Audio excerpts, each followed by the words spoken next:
రంగారెడ్డి జిల్లా షాబాద్ లో 6గురిని దారుణంగా హత్య చేసి రాష్ట్ర వ్యాప్తంగా సంచలనం సృష్టించిన నిందితుడు రాజ్ కుమార్ అంత్యక్రియలు చేవెళ్ల శ్మశాన వాటికలో ముగిశాయి. బంధువుల ముందుకు రాకపోవడంతో మున్సిపల్ సిబ్బంది ఆధ్వర్యంలో అధికారుల సమక్షంలో పోలీస్ భద్రత మధ్య అంతిమ సంస్కారాలు నిర్వహించారు. మున్సిపల్ సిబ్బందే చితికి నిప్పంటించారు.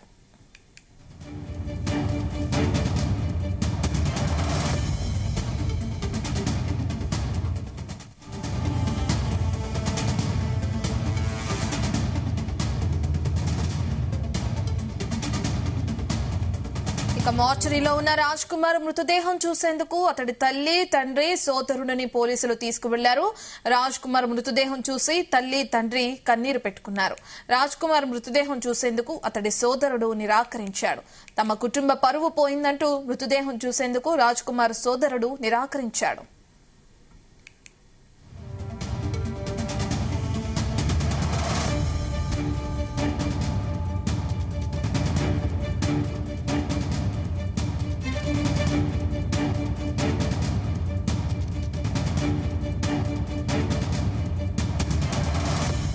ఇక షాబాద్ ఘటనలో మరో ట్విస్ట్ తెరపైకొచ్చింది. బాండ్ పేపర్ పై రాజ్ కుమార్ సూసైడ్ నోట్ రాశాడు. తన చావుకు నలుగురు కారణమన్న రాజ్ కుమార్ సూసైడ్ నోట్ లో నలుగురి పేర్లు రాశాడు. 4 పేజీల సూసైడ్ నోట్ ను పోలీసులు స్వాధీనం చేసుకున్నారు. తన మీద కేసు పెట్టి 50 లక్షల రూపాయలు డిమాండ్ చేశారన్నారు. 50 లక్షలిస్తే తప్ప రాజీ పడబోమని వారు చెప్పారని రాజ్ కుమార్ దానిలో రాశాడు.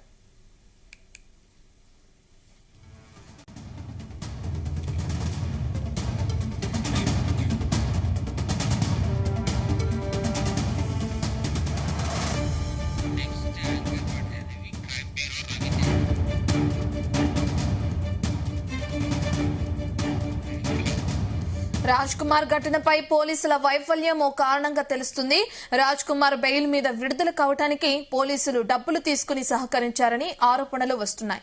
పోలీసులు తమ డ్యూటీని సక్రమంగా చేయకపోవడంతో ఈ నరహంతకుడు బయటకు వచ్చి 6గురిని దారుణంగా హత్య చేశాడనే విమర్శలు వస్తున్నాయి. పోలీసుల వైఫల్యంపై ఎమ్మెల్సీ విజయశాంతి కూడా ఫైర్ అయ్యారు. పోలీస్ శాఖలో లోపాల వల్ల మహిళల భద్రతపై అనుమానం కలుగుతుందని ఆమె అభిప్రాయం వ్యక్తం చేశారు. రాజ్ కుమార్ కేసు విషయంలో అటు ఉదాసీనంగా వ్యవహరించిన పోలీసుల పాత్రపై విచారణ చేపట్టి వారిపై కఠినంగా చర్యలు తీసుకోవాలనే అభిప్రాయం వ్యక్తమవుతుంది.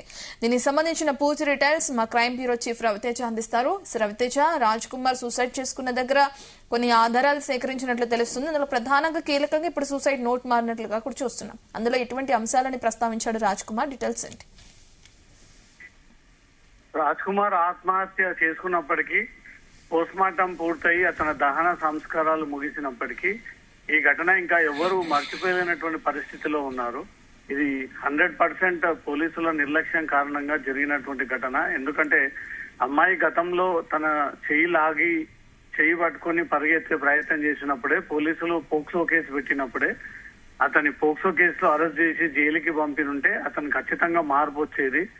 అతనికి ఈ రకమైనటువంటి చర్యలు తీసుకోలేదు కాబట్టే బెయిల్ వచ్చేంత వరకు పోలీసులు వేచి చూడము, బెయిల్ వచ్చిన తర్వాత అతను హుందాగా బయట తిరగడము, చట్టంలో ఏది చేసినా ఈజీగా బయటపడొచ్చు, బెయిల్ లభ్యం అవుతుంది, పోలీసులు తనకు సహకరిస్తారు అనే ఒక ఉద్దేశంతో ఇన్ని రోజుల పాటు పోలీసులు అతన్ని గ్యాప్ ఇచ్చి వదిలిపెట్టడంతో అతను ఇంకాస్త రెచ్చిపోయి రేపు పొద్దుగాల ఇంకేమైనా హత్య చేసినా కూడా తను ఈజీగా ఈ చట్టంలో నుంచి తప్పించుకోవచ్చు, తనకి కోర్టు ఆశ్రయించవచ్చు, ఇటు పోలీసులను సైతం మేనేజ్ చేసి బయటపడవచ్చు అనే ఒక ఆలోచనతోటే ఇంత పనికి అతను నాంది పలికాడు అనే ఒక విమర్శలు కూడా వ్యక్తమవుతా ఉన్నాయి.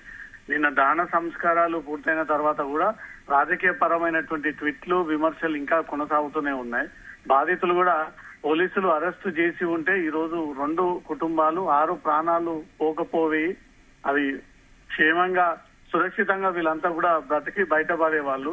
ఈ కేసులో ఎంత పెద్ద వ్యక్తులైనా అరెస్టు చేయాలని చట్టం చెబుతున్నా షాబాద్ పోలీసులు మాత్రం వారి రూల్ బుక్ ప్రకారంగా ముందుకు వెళ్తూ ఇతన్ని తప్పించే ప్రయత్నం చేయడము, అతన్ని అరెస్ట్ చేయకుండా అడ్డుకునే ప్రయత్నం చేయడము, కొన్ని రోజుల పాటు అతనికి వెసులుబాటు కల్పించడంతో అన్న ఇంకాస్త రెచ్చిపోయి హత్యలకు పాల్పడ్డాడని ఒక విమర్శలు వ్యక్తమవుతా ఉన్నాయి.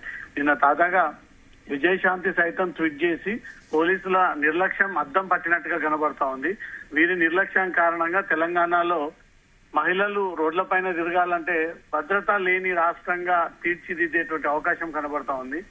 అసలు పోలీసులు ఇంత దారుణంగా వ్యవహరిస్తారా? ఒక వ్యక్తిని అరెస్ట్ చేయడంలో నిర్లక్ష్యంగా వ్యవహరిస్తే ఆ వ్యక్తి సైకోగా మారి 6 మందిని హత్య చేసినటువంటి ఈ బాధ్యత అంతా కూడా పోలీసులే వ్యవహరించాలి. పోలీసుల నిర్లక్ష్యం కారణంగానే జరిగినటువంటి ఘటన అనేది మాత్రం క్లియర్ గా విజయశాంతి ఒక ట్వీట్ చేయడం జరిగింది.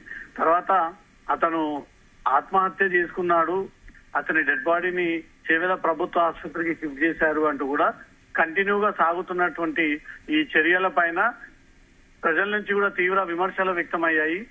బాధితురాలు ఫిర్యాదు చేసినటువంటి వెంటనే పోక్సో కేసు కిందికి ఎప్పుడో నిందితుడిని అరెస్ట్ చేసి ఉంటే ఈ రోజు ఇలాంటి పరిస్థితి తలెత్తేది కాదు. అసలు దేశవ్యాప్తంగా పోక్సో కేసు ఒకే రకంగా నిందితుల పైన ఇంప్లిమెంట్ చేయాలి. కానీ షాబాద్ పోలీసులు ఎందుకు ఆ ఇంప్లిమెంటేషన్ అతని పైన ప్రయోగం చేయలేకపోయారు? ఇక్కడ డబ్బులు ముట్టినాయి కాబట్టే పోలీసులు అతన్ని తప్పించేటువంటి ప్రయత్నం చేశారు.